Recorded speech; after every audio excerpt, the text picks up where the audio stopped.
Welcome to the Ball Brad Show. It is Monday, April 8th, and Joe Biden. Good old Joey, the geriatric, the puppet, the guy that hits a golf ball backwards, falls up a flight of stairs numerous amounts of times, to the point where now he has to take the short stairs to get on Air Force One, looks for dead people in the crowd, converses with people in meetings that have been dead for 3 to 4 decades, takes photos with people at events that were never there. Matter of fact, they weren't even in the same state. Fights with his teleprompter, of which his teleprompter, it's the most insane statistic we have here. His teleprompter has been undefeated for going on 4 years now. Let that one sink in. Joe scraps and dukes it out with the teleprompter every single day because he can't go off teleprompter, or else he'll continue to fumble through his words. The teleprompter is undefeated, folks. Remarkable. Well, Joey is still, come on, he's still the worst president in American history. Patriots, it's great to be back with you on this fine Monday morning. And damn, I feel like it's been a hot minute since we hung out together as patriots, as a community of conservatives, Republicans, hell, people that love this country. And we've been doing a lot of short form videos, and I hope you enjoyed those. But your boy has been on vacation, and damn, the amount of damage Joe Biden can do in a week is remarkable. You leave, things were still on fire. You come back, and we're almost in World War III. It's remarkable. It's remarkable what Joey could do in a week. Breaking records still in illegal immigration, still sending Iranians $6 to $10 billion, even though they're going to retaliate and strike Israel, maybe the United States. And he's still giving Ukraine money. That's even though a corrupted nation taking millions of our dollars, still massive invasion happening at the southern border. Not really anything's changed. It's just gotten worse. So, lovely start to a Monday. Let's kick it off here with World War III possibly happening with Ukraine becoming a member of NATO. Now, this hasn't happened yet, thank the Lord, because if it did, you would, in 24 hours, be in a world war.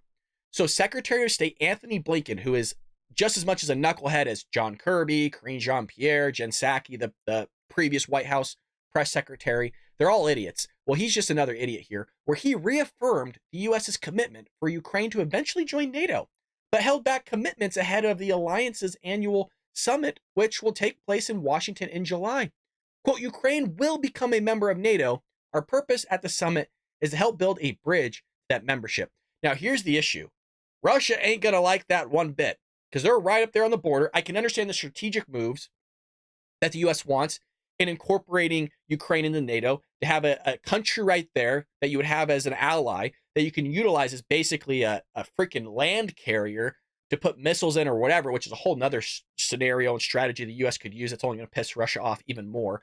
This is going to be a tough one. I don't know how this is going to work. I don't know even if it should work. I don't know if Ukraine should be part of NATO. And I don't think they should be part of NATO as they're freaking being invaded by the Russians right now, because that's going to strategically put us into a what? A war, which one we can't afford right now. We don't have the manpower. We're spread too thin. And, the list goes on because of the damage the Democrats have been doing all the way from Obama's time, when Barack Obama wanted to sit there and shrink our military. He was doing so by not just literally shrinking the military, but removing military installations all around the United States. And good old Joey, because of his DEI initiative and all this woke agenda, this lib bullcrap that he's pushing forward here, not just in our education system and through media, but also our military branches, we can't get anybody in recruitment. And it's so bad that now they had to lower the standards to get into the military because nobody wants to join. Why would you want to join under Joe Biden with everything going on? NATO allies agreed at the 2023 summit in Lithuania that Ukraine can join NATO when certain conditions are met, but sparked criticism from Ukrainian President Vladimir Zelensky and Baltic allies for failing to set concrete goals and a timeline for Kiev to join the alliance. Well, again, I think probably, if I was to guess, not creating concrete goals and a timeline is that they don't necessarily want to strike those goals or have those goals met, maybe while the Russians are freaking in Ukraine.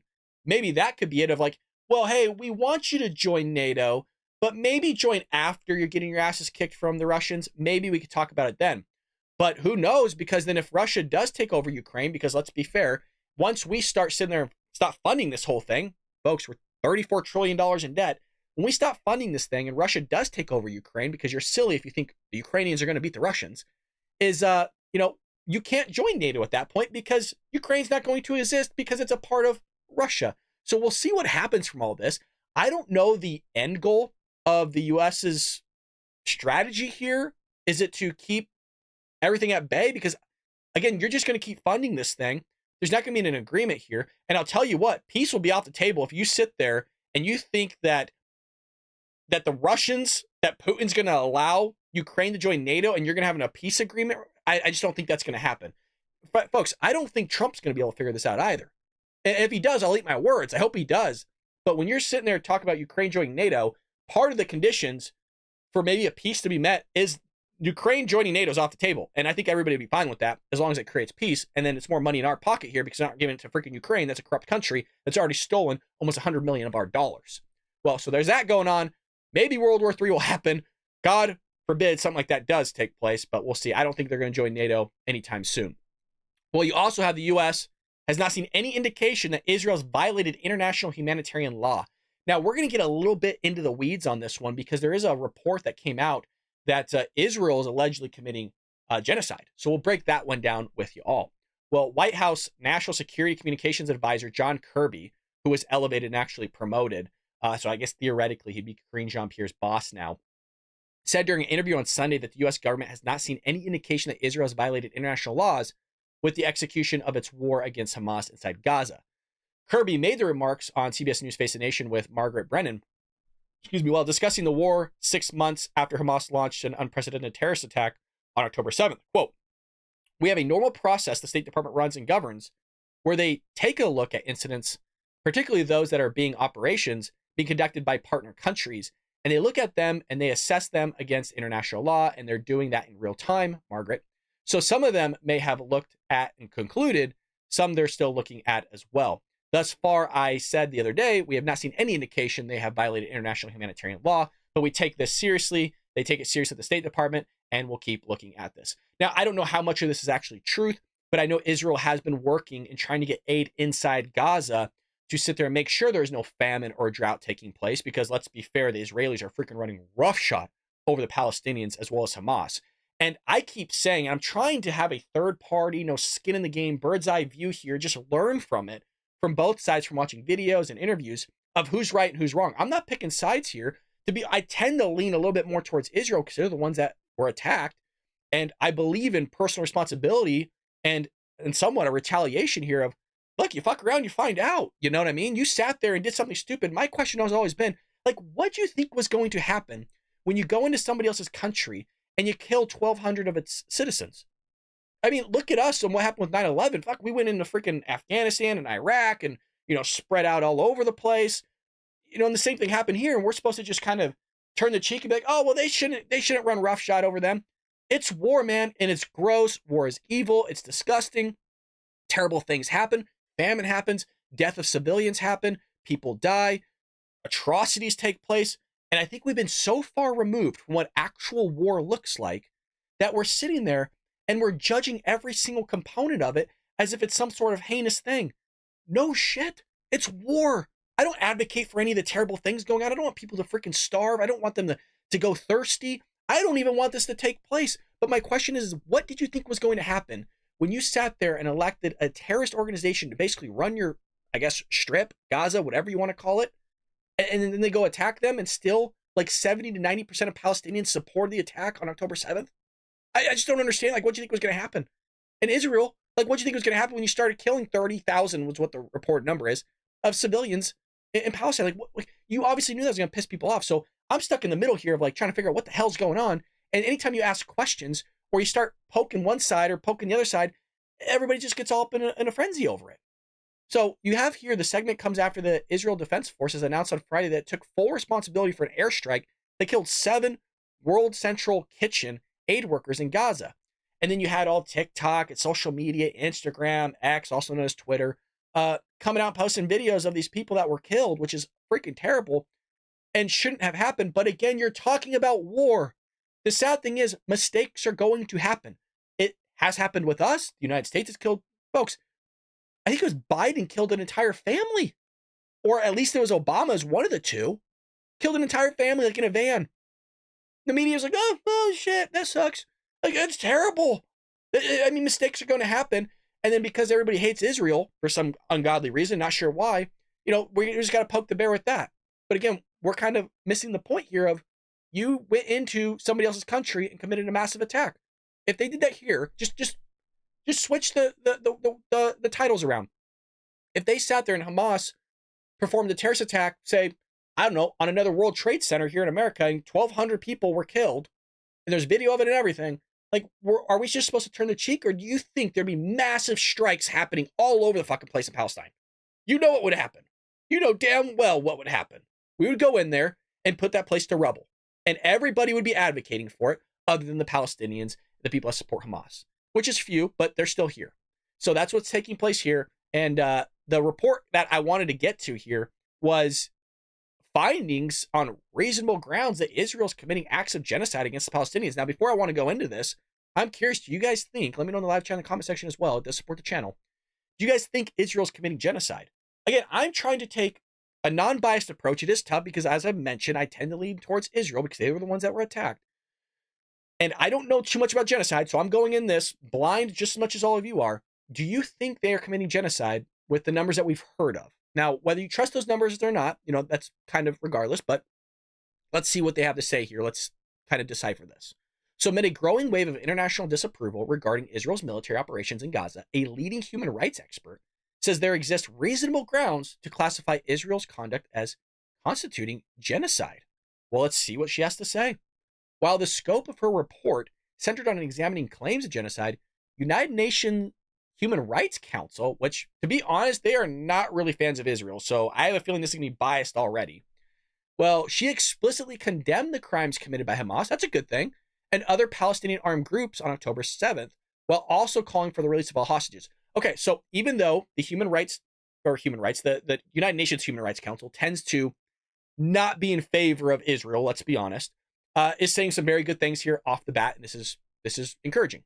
During remarks to the United Nations Human Rights Council about the report, she stated, following nearly 6 months of unrelenting Israeli assault on occupied Gaza, there's the bias. There it is. That word right there. Occupied Gaza. Folks, Israel has not occupied Gaza since 2005. Like, I've listened to like so many freaking interviews now. It's like head spinning. Not one person can actually answer that question. They deviate. I literally mean every single interview I've watched, and I watched all Piers Morgan's interviews. I've watched Destiny's interview there. I can't even list Ben Shapiro's interviewed people. I've listened to people on Lex Friedman's podcast. It's like relentless of, well, who occupied you guys then? And they keep, it's Israel, but Israel hasn't been in there since 2005. So automatically when I see this, just based on what I've heard from Palestinians and Israelis, heck, whoever wants to talk about it, occupied right there, that tells me this person's extremely biased already. It is solemnly duty to report on the worst of what humanity is capable of and present my findings. So let's see what she found here. Israel officials immediately reject the report. I'm sure they did.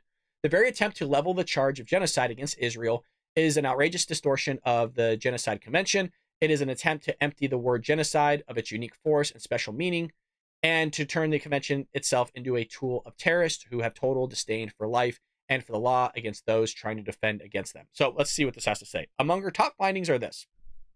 So this is happening with the 5 months of military operations in Gaza. More than 30,000 Palestinians have been killed. I'm just curious where this individual is getting this number from, because Israel's not even sure. John Kirby's been questioned on this like every week about the amount of Palestinians, and even he says, like, well, we're not really that sure. We're kind of getting numbers here, we're getting numbers there. So I'm going to take the 30,000 as kind of a grain of salt. It's still a big number, including more than 1,300 children, which is absolutely terrible. If you're living in a place where you have terrorists that are being harbored, they're in the building with you, whether there's missiles, machinery, whatever's there, you would imagine that it's going to be bombed. And quite frankly, if I knew, say, an apartment complex that there was a freaking terrorist living there, and I knew that, hell, they just fucked up a bunch of people in Israel, and Israel's pissed about it, they're going to come over here, I would probably leave the building. I mean, that's easier said than done, right? Because I'm not there. There's not a lot of space for them to move to and all those things. Totally get that. Still would take my chances maybe somewhere else than sitting in the building and thinking, hey, you know what? If they're killing a bunch of other people in the building, I'm probably not going to stay in this building in which they just bombed the dude across the street. Probably I'm next. I'm getting the hell out. So over 12,000 are presumed dead. More than 71,000 are injured, many life-threatening mutilations. 70% of residential areas have been destroyed. 80% of the entire population have been forcibly displaced. That doesn't shock me. It's not a massive area. It's actually pretty small. But talk about just, I don't know what they mean by residential areas have been destroyed. What's their classification of destroyed? And please don't feel like I'm being nitpicky. I'm just curious. These are just questions that I have. I'm not leaning towards like these are necessarily wrong. I'll take the 70% as being truthful. You got freaking bulldozed, and quite frankly, expected to happen when you perform a heinous act like that. And we see that in all types of war. So this isn't anything new. It's freaking terrible. This is, I mean, don't get me wrong. It is heinous. You hate to see it. You don't want to see it. But again, I'm personally not shocked. A lot of people are like shocked about this, but I feel that a lot of people, I don't want to say are desensitized. That's not the word. I guess ignorance is the word that I'm looking for. I don't think they read history books. I don't think they read, like, they get like the big picture of it, right? Like, oh, there was a war that happened, and like Gettysburg. Oh, there was a war that happened, and it led to the freeing of slaves and all these things. But they don't look at the photos. They don't look at the atrocities. They don't read the actual letters that are written from Gettysburg. They read about the heinous crimes, the beheadings, the cutting of the teeth, right? Cutting off people's ears, skinning people. They don't read like these types of stories. And so they don't understand or even are aware of the atrocity that goes on in war. I'm not saying any of it's okay. But when you don't read these things, if you don't read these stories, you don't read behind what textbooks show you, then you basically have a fictitious viewpoint of what war looks like. And so when somebody that's read a lot about war, reads stories from soldiers and what they've gone through, and all throughout history, this to me is like, yes, I expect this to happen. Like, it's not a shock to me, but for some reason, a lot of people it is, which again, I'm going back to, I think we haven't seen war in so long, and we're not really taught the nuances of it because it's too icky, it's too gross. You can't tell my child about that. Oh, it's so bad. That this is the repercussion. You go, oh my God, it is bad. But again, this is something that you've seen in war many of times throughout human history. Specifically, Israel's committed 3 acts of genocide with the requisite intent, causing serious bodily or mental harm to members of the group. Okay, so this is where they're going to break it down exactly what the genocide was. So the first one is causing serious bodily or mental harm to members of a group, deliberately inflicting on the group conditions of life calculated to bring about its physical destruction in whole or in part, and imposing measures intended to prevent birth within the group. What's interesting here is, regardless of the war, like whoever's involved in war, then everybody's committed genocide based on these criteria. Like everybody has. Like mental harm, welcome to war. Your country's being obliterated right now, yes. Deliberately inflicting on the group conditions of life, calculated to bring about its physical destruction or in part. I mean, that's part of war, right? The utter destruction of somebody to take it over or to make sure that a heinous crime doesn't happen to your country again. Obvious. So everybody's done that, basically. It's gone to war. Imposing measures intended to prevent birth within the group. I don't know what that means whatsoever. Is that because women are dying? Which has happened in every war, by the way. I'm not sure. So she's explained that genocide is defined, here we go, as a specific set of acts committed with the intent to destroy, in whole or part, it's called war, a national, ethical, or racial group or religious group. That's every war then. As defined in 1948 Convention on the Prevention of Punishment on the Crime of Genocide, to which both Israel and the U.S. are signatories of. So examples listed in genocide include killing members of the group, war, causing serious bodily or mental harm to members of the group, war, deliberately inflicting on the group conditions of life calculated to bring about its physical destruction in part or in whole, happens in war, imposing measures intended to prevent births within the group, not sure what that means, forcibly transferring children of the group to another group. Not sure what that means either, but I'd imagine all these criteria have happened in some case or another in every single war. So are we committing genocide in every single war? I'm not sure. Again, I might sound extremely ignorant here, but I'm just trying to get more of a consensus of what the hell they're talking about so I can come to an informed decision. But again, I'm looking at a holistic view going, well, this has happened everywhere in every war practically. So what are we talking about? Then everybody's committed genocide. The United States committed genocide. Britain's committed genocide. Russia, Iran, I mean, Afghanistan, I mean, you name the country, it's all happened. So she stated that deaths resulting from direct actions or arising from neglect, including those caused by deliberate starvation, disease, or other survival-threatening conditions imposed on the group. Well, I mean, that's definitely going to happen, right? I mean, hell, your own people were technically doing that. You're already struggling. You've received more aid than almost any other country out there, and it still looks like a third world country in the Gaza Strip. So that's a little confusing. And by the way, it's Hamas that was sitting there taking the food from the civilians and selling it on the black market. So explain that one to me. Also, I'm seeing nothing but these our planes dropping food left and right all over the place. Now, could they get more in there? Absolutely. And from my understanding, Israel is letting trucks in there, but there's a issue of the trucks being let in and also weaponry going towards Hamas, which is something they don't want allowed to happen. So again, the question is that if you're having massive suffering going on, well, what's Hamas doing, and why are they still sitting there taking your food and selling it on the black market? But also, why are they sitting there taking guns as well and ammunition that's pouring across? That's coming from Iran and other terrorist proxy groups. She also rebutted the often repeated claim that Israel forces were only targeting Hamas, explaining that during the first 2 months of military action, Israel army dropped more than 25,000 tons of explosives, the equivalent to 2 nuclear bombs, on innumerable buildings designated as targets by artificial intelligence. So this is the part that I think is a little biased in here, is like 2 nuclear bombs, is because you would not have a Gaza, if that makes sense. Like, the buildings are still standing, some of them in Gaza. Like, if you were dropped 2 nuclear bombs, drops in air, it's a total different category here, and I think it's inflating exactly what's taking place. A crap ton of explosives, don't get me wrong, I 100% agree. But again, it comes back down to, what did you expect to happen? You know what I mean? Did you expect the Israelis just be like, fuck it, that's fine. You're killing people with shovels, lighting babies on fire, taking hostages, men, women, children, raping dead bodies, just raping women in general. It doesn't matter the age. Like, what? Like, I just don't understand. Like, what did you expect to happen? And then also, Israel, when you're sitting there and you're trying to make these calculated attacks, do you need to go as aggressive as you need to? I don't know. I'm not part of it at all. I'm just trying to get, again, both sides. And I understand it sounds probably that I'm leaning more towards Israel, but again, it comes across that way because Israel was the one that was attacked. That's why I'm coming that way. Whereas if it was reversed, then I'd be hounding probably Israel. So causing seriously, I'm not going to go through that. We already know that. Inflicting groups calculated, we already know that. Genocide intent, they just list a bunch of people. So not really so much of a compelling case for me, to be honest. And I don't think genocide is taking place in Gaza as of right now. I know a lot of people think that's contentious. That's just where I'm at right now. If you want to give me links to articles in the comment section below, more than happy to read them. I am an open mind, open book. Change my mind at the end of the day. That's all it is. Again, I have no skin in the game. I'm not there. I feel terrible for both sides. It's a freaking shitty conflict taking place. And a lot of people are dying. A lot of innocent people are dying. I'm sure there's Christians in there as well that are dying, which is super sad. And it's an ugly, ugly thing. And that's why I emphasize war should not happen. It should be the last result, because it always goes into the young men, mostly men, going in and the ones that are fighting on behalf of these politicians that sent them there. It's not the politicians have to go in.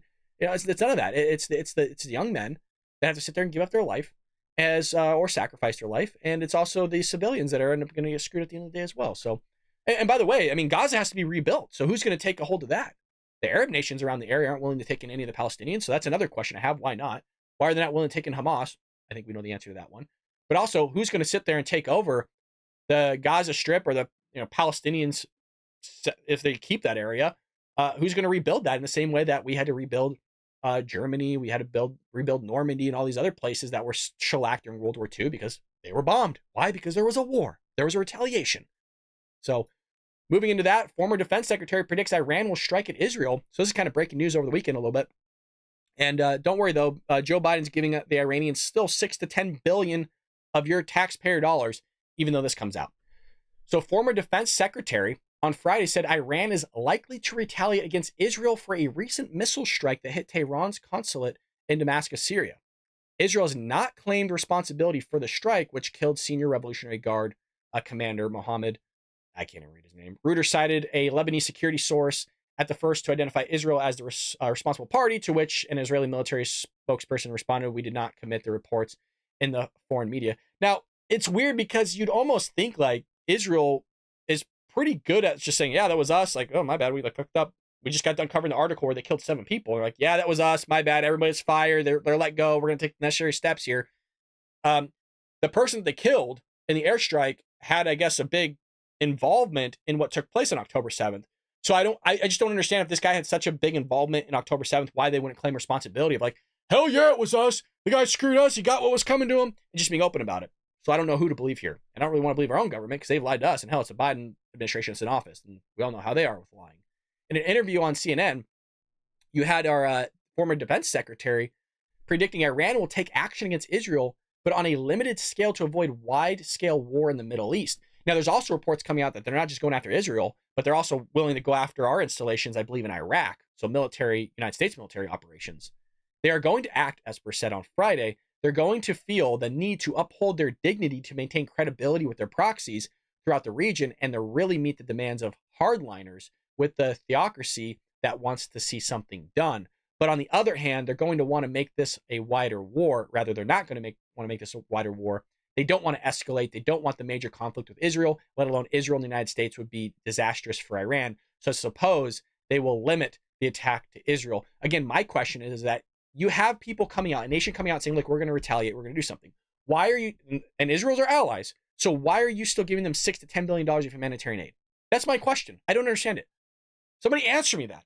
You folks, this is being sincere, right? This image, they're burning the Israeli flag. What they don't show in this image right here is that they're also burning the American flag in the streets. They're doing full parades, chanting death to America. They want to wipe you off the face of the earth. It doesn't matter if you're Republican, Democrat, Independent. The fact that you're an American, they want to kill you. And people can't get that through their thick skulls. You have people parading in the United States. Oh, look at us, oh, pro this, pro that. Go there then. Go there. Go live there. Let me know how that works out for you. We know why you're here. We know why you don't want to live there. We know why you don't want to go live with the people in the places that you're supporting. We get it. You just don't want to admit it is the thing, because you understand this is the greatest country that God's ever created. And you don't want to live there because you know what's going to happen to you, especially with these LGBTQ activists parading in our streets, which is their God-given right to do here in the United States. And I support them for that. Go do that in Iran. Go do that in Israel. Oh, Israel, that'll be okay. Sorry. Go do that in the Palestinian Gaza Strip. Let me know what happens to you. Israel, you can do that all you want. Israel will be fine with you. That's the one place that you can go. But if you just go a few miles across the borders, you'll be thrown off a bridge. You'll be thrown off the top of a roof. Again, just go do that all there. Again, you know why they won't do it. We all know. Because, they're too scared. Like, go parade over there and let me know how that works out for you. Again, I know I'm repeating myself, but it's just astonishing to me. Our teams have been in regular and continuous contact since then. The United States fully supports the defense of Israel against threats from Iran. So just more conflicts happening. We didn't have this under Trump. Hell, we had peace in the Middle East. We had people willing to work together. We had Arab countries that were willing to recognize Israel for who it is and what it is. And now we have this whole conflict taking place. So now you have Joe Biden pulling out of Afghanistan with freaking people falling from planes out of the sky, giving the Taliban and other terrorist proxy groups in the region an entire country now to rape and pillage different sectors of that country. We just armed them with billions of dollars of military-grade equipment, of which some is believed to be in the hands of terrorist proxy groups now. So Joe Biden's not only funding terrorism, but he's also giving them military equipment. You have that taking place. You have Russia invading Ukraine. You have the Chinese doing massive military drills right there off the coast of Taiwan. They want to take that over, and that might be happening in 2025, they're saying. You have this taking place with Iran. Iran's now going to sit there and allegedly use our southern border as a gateway to perform some sort of atrocity here in the United States. That's been open even from Iran's just blatantly their terrorist organizations of which they're supporting is coming out saying, yeah, this is what we're going to do. We're actually using the southern border. They're being open about it. By the way, so is the Chinese. Like every nation that wants to put spies through or sleeper cells or terrorists or people that just want to harm or the fentanyl, the drugs, whatever you want to sit there and label it's coming through our southern border, they're all open about it, which is an astonishing thing. And Joe Biden's just completely okay with it. But yet they'll stand on the podium, each and every White House press briefing and say, oh, it's his number one issue. Well, Congress should act. It's Congress's job. Last time I checked, Congress already had laws in the books of which the president of the United States is not enforcing, which is his job as the executive branch to execute the laws in the books of which he's not doing, which I've always said he should be freaking impeached just on the grounds of that. He's not willing to do his job. He's not willing to sit there and protect the citizens.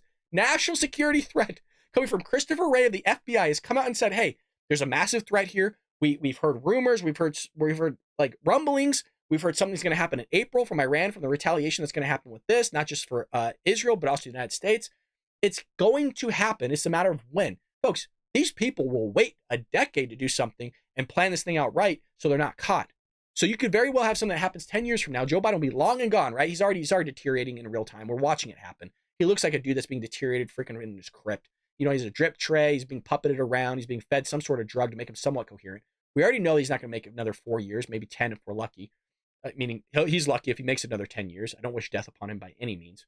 But there's just no way in hell. So he could be long and gone and cause this whole problem. And whoever's president, which will probably be a Republican, let's hope, when a terrorist attack happens, it's going to be that person's fault. Rather than looking back 10 years ago, maybe it was Joey's 10 million people that we don't know who the hell they are poured into our country. And because they're getting court dates 10 years in the future, we still don't know who they are, and we don't even know if they're going to show up to their court date. Now, they lived here 10 years, and the conversation is going to be like, well, they lived here 10 years. They're practically established citizens. They open up businesses. They're selling stuff on the side of the street. Like, hey, we might as well just give them amnesty. That's going to be the conversation, but don't put me down that rabbit hole. Let's get to some damn good news here, where Donald Trump, Mr. 45, hopefully Mr. 47, the best president in modern history, brings in $50.5 billion at campaign fundraising event. Like I said, we got to get some good sprinkling of news in here because he shattered records. Joe Biden shattering records of inflation, terrible economy, job loss, you losing retirement, taxes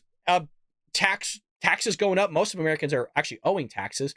He's broken records on illegal immigration. No president in human history has ever seen this type of invasion happening in our southern border, but it's all happening under Joe Biden. Donald Trump here, though, has broke records when he was president, all in the positive. Average 3% of Americans were saving money on their taxes with the Trump tax breaks. And now you have here Mr. 45 breaking records for fundraising, baby. Record in the history for a Republican or Democrat. $50.5 million, making that money. I'm already a billionaire on the Forbes 200 list of billionaires.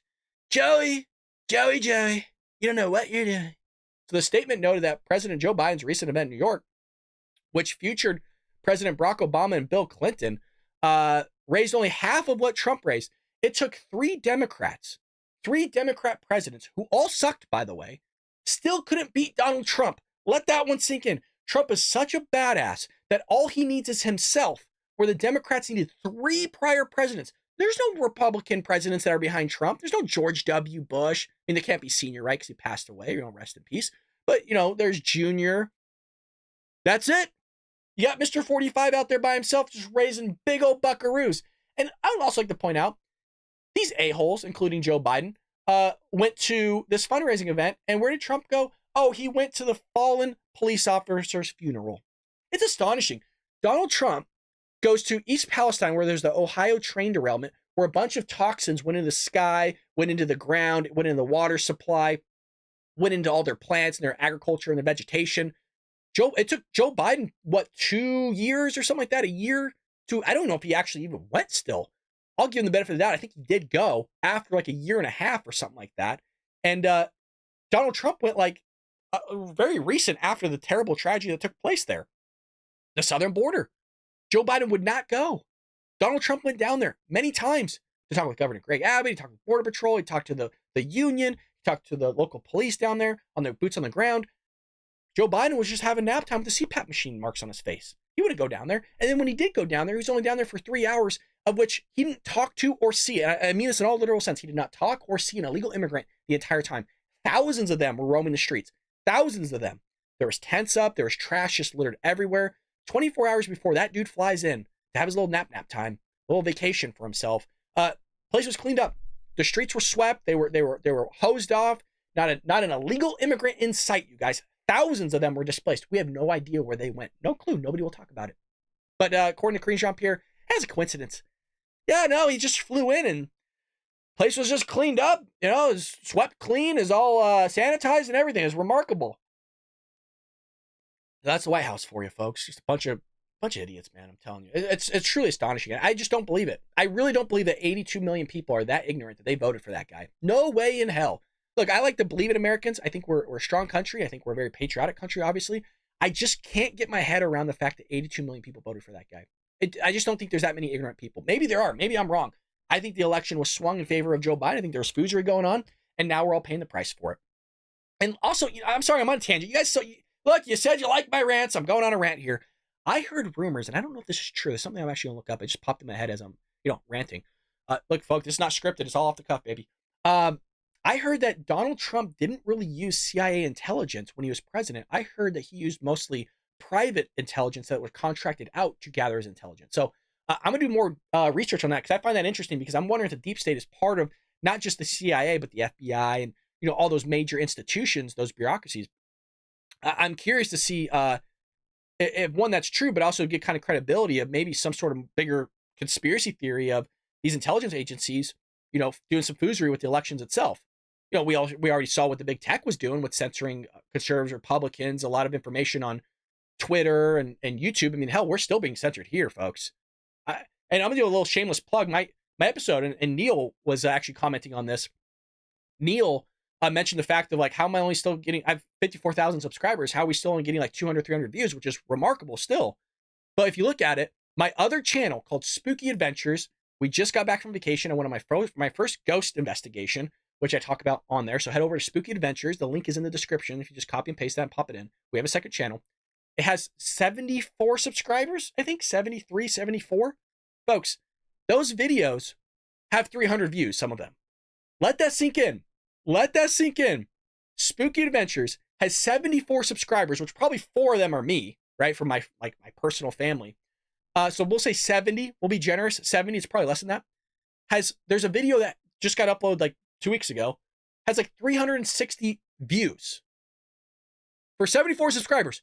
I have fucking 54,000 subscribers. And my videos will be lucky to hit in the 300s. Really. Nobody thinks anything shady shit's going on. Never bought a subscriber, never bought a like, never bought a view, never spent any money other than what I've been vocal about of spending money on advertisement through Google.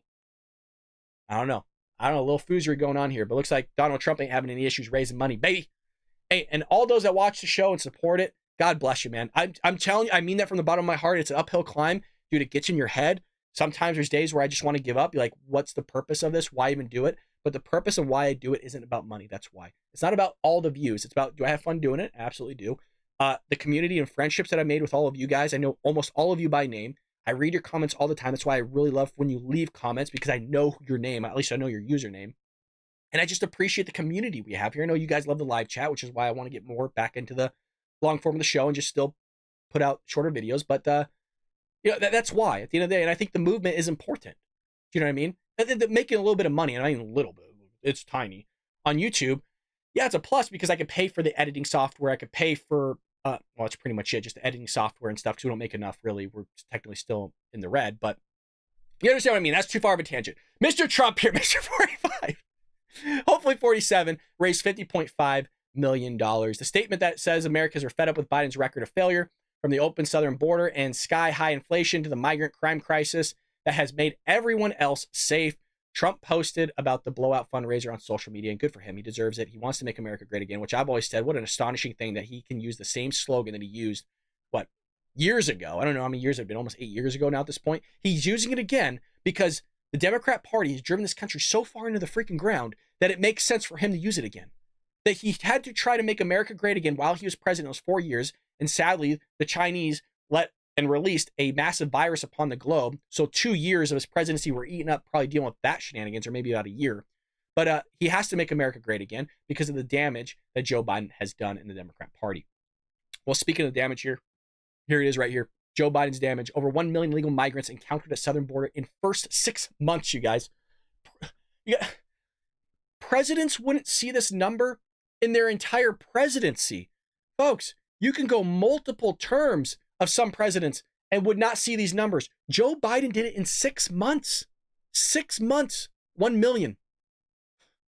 So this was encountered in the first 6 months of just this year. An unpublished Customs and Border Patrol report reveals the findings come from an unpublished CBP report, Breitbart News, that found nearly 140,000 migrants were apprehended at the southern border in just freaking March. The figure brings the total number of apprehensions for fiscal year to over 1 million. It's over 1 million. It's not even 1 million. It's over 1 million. Sometimes they'll round up. No. They rounded down for Joey here. The report found that the Tucson Border Patrol sector had the largest number of apprehensions in March. 42 freaking thousand people. You guys, there's only 31 days in March. 42,000. You're seeing, in just Tucson alone, you're seeing over 1,000 a day, just in that sector. You go deal with 1,000 people. Let me know how that works out. You just go try to deal with 1,000 people. You don't know who they are. You don't know what type of diseases they have. You don't know what their intentions are. They could sit there and harm you. They could fucking kill you, which we've seen them do to Border Patrol agents. There's entire books written on this stuff. Like, you don't know anything about these people, and you're just letting them, 85+% of them, into the interior of the country, which is a national security threat because you don't know who they are. Maybe they are good people. Maybe they have great intentions. They want to be a part of the American dream. I totally understand that and get that. As a father that was an immigrant himself, I get that. But you have to do it legally. You don't just get to cut the line and start giving the bird to everybody else and say, well, your life is more miserable than somebody else's. Look at what's going on in my country. I'm going to go ahead and cut the line and say my life's more important than yours. Well, fuck you. And I'm just going to come in that way. I don't think that's right. I mean, Democrats get pissed off if you cut them in line for a freaking hot dog at a sporting event, let alone you've been waiting in line for a decade. You paid all this money, did all your paperwork. You're trying to flee from the country that you don't want to be at anymore and try to get a part of the American dream. And some other dude just gets to cross over the border and doesn't have to do anything. And by the way, gets rent paid for him, his education, his health care, his transportation, all his documents, lawyer fees, everything provided, rental assistance, you name it, it's being given to them. And you're supposed to be okay with that? That's what I'm being told. I'm told that we're supposed to be okay with this. Who in their right mind would think that's okay? Democrats, that's who. Yes. Democrats. God, they're so batshit crazy. I can't wrap my head. Not about everything. I want to be fair. Okay? But, like, Hannah, I really do mean this. And let me know if you guys have heard this. I live in California, guys. Most of my friends out there are Democrats. I don't see them posting any shit on social media. Remember when Trump was elected and going on social media? Oh, fuck him, that guy's so bad. Oh, screw him. Oh, he's dog shit. Oh, orange bad man. Well, he grabbed him by the pussy. That P-tape, all the Russia hoax, all this stupid crap. You notice they're all silent? Have you noticed that? On Facebook, Snapchat, Twitter, whatever. For years, we had to hear them bitch and complain about all the terrible things Donald Trump did. Look around. Haven't heard shit. I don't mean to cuss. Have any of you heard from your Democrat friends, your libs, on anything on social media about what's taking place here? Because I haven't, which is a remarkable thing. Nobody's ever seen this. Not in their lifetime. When inflation hit 9.1%, 40-year high, I'm 35. All my lib friends, my Democrats, silent, not a peep. They've never seen it in their lifetime. They've never seen immigration like this in their lifetime. They've never seen inflation like that in their lifetime. They've never seen gas prices like that in their lifetime. They've never seen the foreign policy, the shenanigans that's going around the globe in their lifetime. So many things they've never seen in their lifetime and didn't say anything. Nothing. And still haven't said anything. But we're supposed to take them serious in this next election. We're supposed to listen to the Democrat Party this next election and just take everything as they say as holy truth. Oh, you're right. Yep. No, let me listen to you. The Russia hoax was bullshit. You had them lying about the Twitter files, which has all come out from Elon Musk. You had the classified documents scandal, of which Joe Biden lied about, his wife lied about, his brother lied about, Karine Jean-Pierre lied about, Anthony Blinken lied about it. You had Jen Psaki lying about it. You also had John Kirby lying about it. I mean, hell, who hasn't lied about it? Ian Sams was lying about it in the White House. The White House counsel, the DOJ was lying about it. The FBI was lying about it. You had the Form 1023 document that was coming out through Congress that twist his arm about, that he lied about. I mean, think about all the lies that have taken place, and your friends haven't said shit.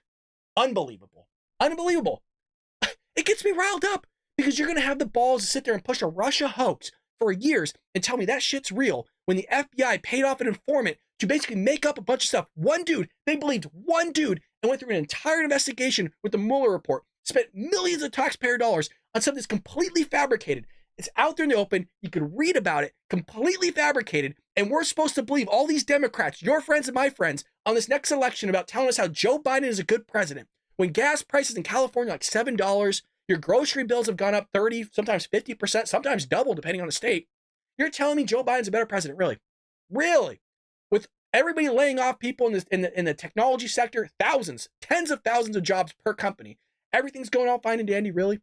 Retirement's gone down. You have some of these idiots going, well, I made more money under Joe Biden than I made under Trump. Really? Unbelievable, man. It's exhausting, dude. It's freaking exhausting. And they will still go vote for this guy. Like, I just don't, you're telling me there's nobody on the bench for the Democrat side of the aisle. Like, that's the best you got is Joe Biden, Kamala Harris, Hillary Clinton, if you show up for her freaking body out on a gurney too. Gavin, the amazing thing is you guys are like, well, we got Gavin Newsom. I live in California. You got Gavin? That's who you want to promote is Gavin Newsom, the guy that ran California into the ground? Crime through the roof? Folks, they got fucking mustard locked up behind bars. Coffee grinds. Maple syrup, toothpaste, toothpicks are freaking behind glass. Let that sink in. Lip balm. You're telling me this guy's going to Gavin's going to run the country when you got ice cream locked up behind glass? You're going to tell me that guy's going to run the country? You're out of your fucking mind. I'm sorry to cuss, but you're out of your fucking mind. The crime is through the roof. The smash and grabs are through the roof. Our roads fucking suck. Our infrastructure sucks. It smells like actual human waste down in downtown LA. The homeless crisis is insane. The homeless are pouring all over the streets. They're defecating in front of children. They're masturbating in front of children. They're throwing their feces on civilians and tourists in random areas. It's so bad that there's a brownout in San Francisco. There's a poop app that's in place there that you could sit there and run so you don't step in human waste. You're sitting there being mugged. There's a fentanyl crisis taking place. People are passed out on playgrounds. You have to sit there and walk through actual homeless encampments to get to school every day, in which these people are attacking adults. I mean, you name it, and that's who they want to puppet up is Gavin Newsom. You're damn right I'm pissed because they're idiots. Not all of them, but they're idiots, and it's frustrating. Why am I upset? Because you have people that are being harmed, and Democrats are voting in the people that they're bitching about of the policies. That's the insane thing. I mean, Anna Kasparian of the Young Turks actually came out and finally was like, yeah, this is bullshit. Yes. I've been complaining about it since I've been doing the show. Yes.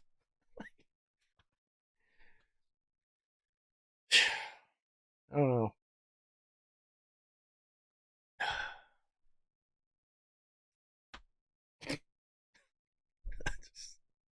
If any of you could wrap your head around it, let me know. Let me know. Let me know.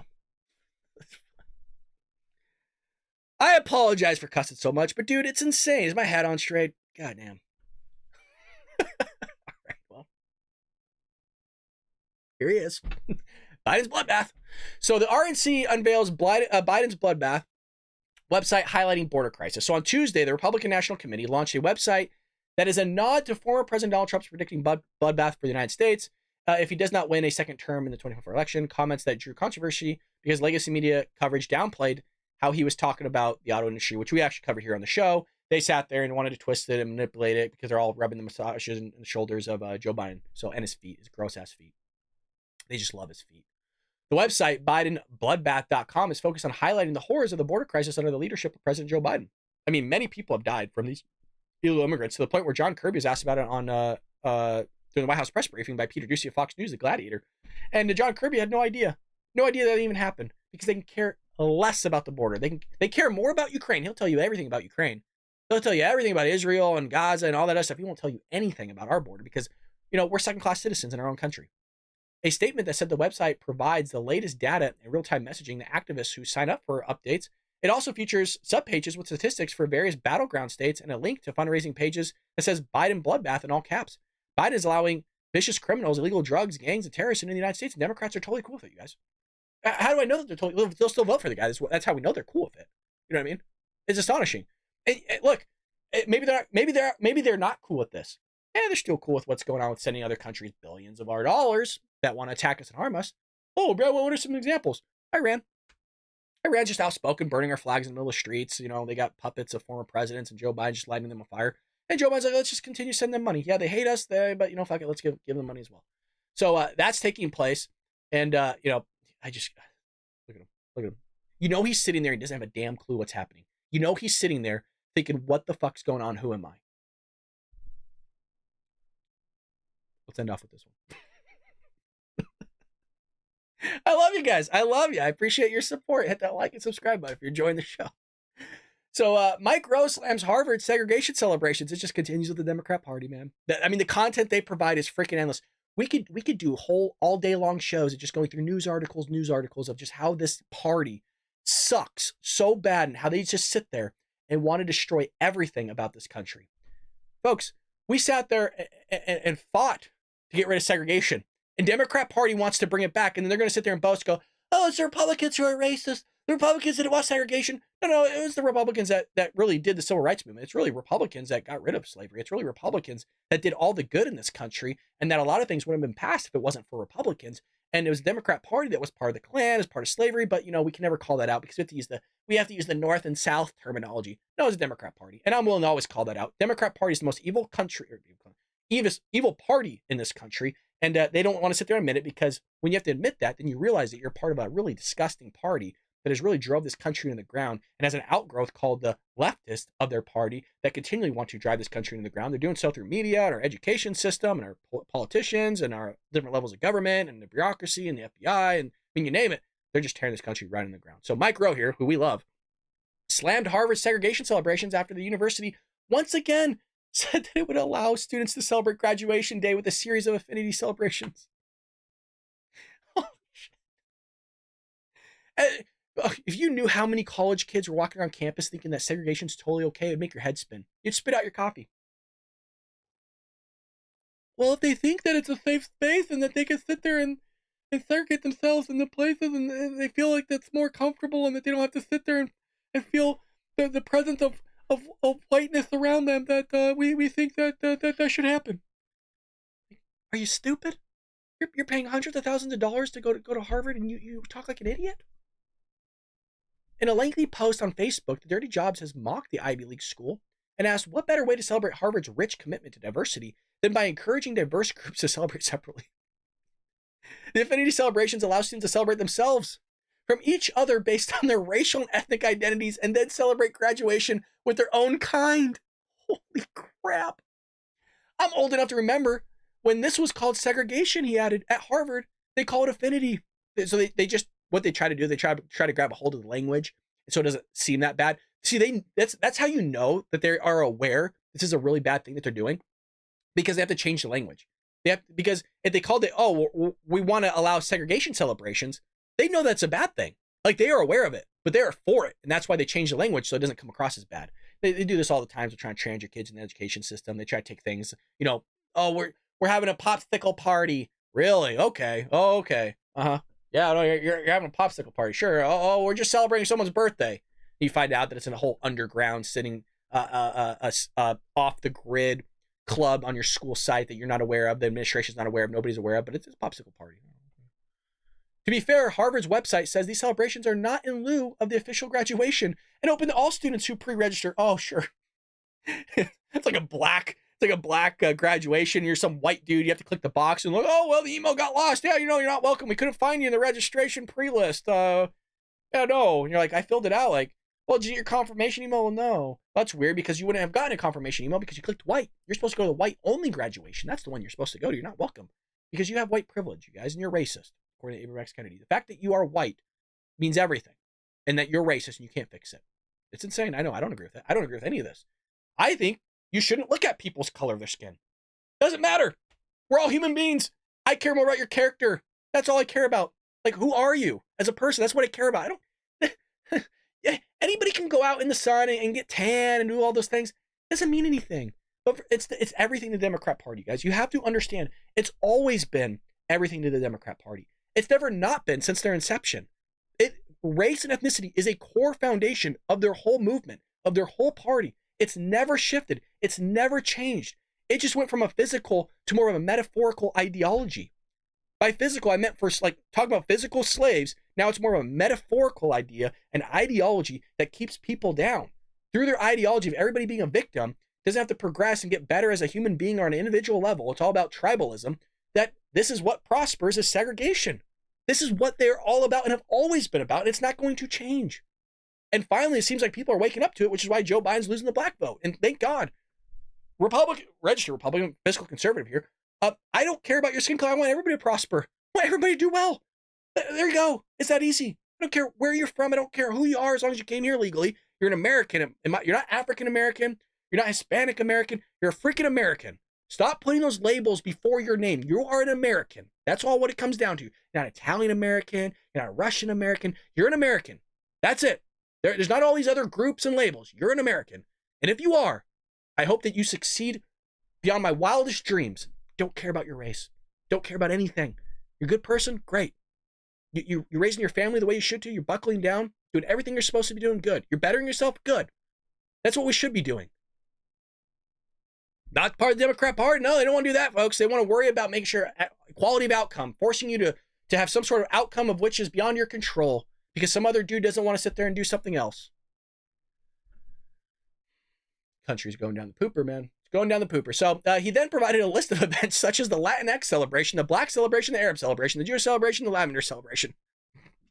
I've never heard of that one. Has anybody heard of this? And his personal favorite, the first generation. What the? I couldn't even get it out. The first. Jesus Christ. Oh, these liberals are idiots. This is at Harvard, okay?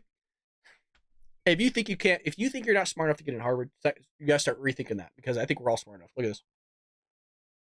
The first generation low income celebration. He closed out his post noting that Mike Rowe works a foundation that promotes the importance of labor skills. God bless him. Couldn't care less about the color of your skin. There you go, Mike. Thank you, God. And the country of your origin or the number of Y chromosomes you were born with.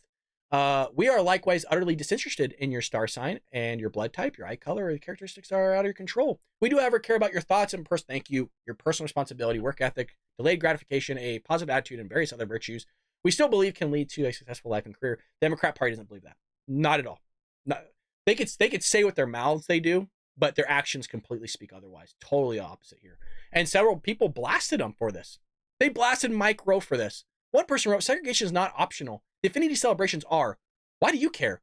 Why can't we celebrate how we choose? Because we're a society, and that people, fought and did things in the 60s to sit there and remove segregation. Like there was a massive movement that took place. Actual people died for this movement. But, the amount of setback that the Democrat Party wants to put.